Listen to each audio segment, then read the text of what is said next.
Chisom sat quietly on her narrow bed, staring at her university certificate on the wall. Bachelor of Science, second class upper. It read proudly. Yet, it felt almost meaningless now. It had been 2 years since graduation, and no job had come her way. Her mother's words echoed in her mind, "My daughter, just keep trusting God.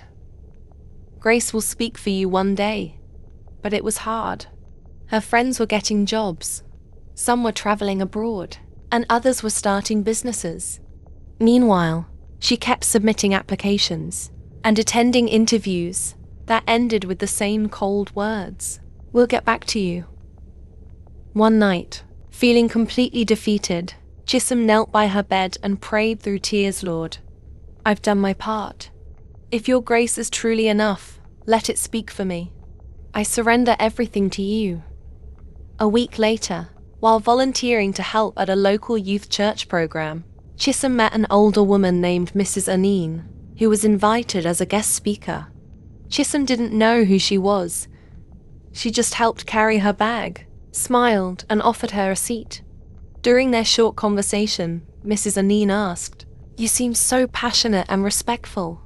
What do you do, my dear?" Chisom sighed. "Ma, I'm a graduate, but I've been searching for a job for 2 years now." Mrs. Aneen looked at her kindly. "Send me your CV, I might know someone who can help." Chisom didn't take it too seriously, but she sent the CV that same night anyway.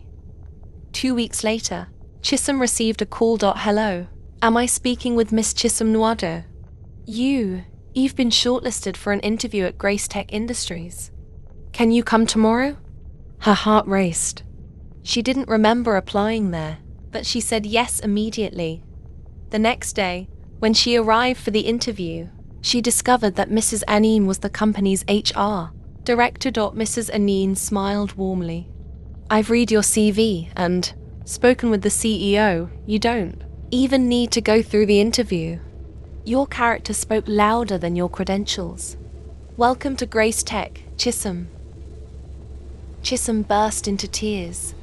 "Ma, I don't deserve this. I didn't even apply." Mrs. Aneen held her hand gently. "You didn't need to. When the grace of God is with you, doors open without knocking." Months passed and Chisom excelled at her job. Her salary helped her lift her mother out of poverty and even sponsor 2 other young graduates who were still struggling.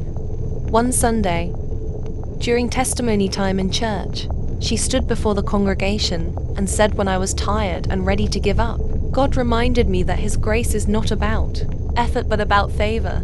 Didn't find the job, grace found me. The grace of God is with you." Rejection turns into redirection.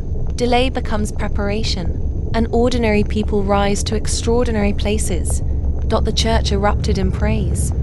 Tears filled her eyes as she looked up and whispered, "Thank you, Jesus, for your unending grace. When the grace of God is with you, you may wait, but you'll never be forgotten. You may be overlooked by men, but not by God." Please like, comment, and subscribe.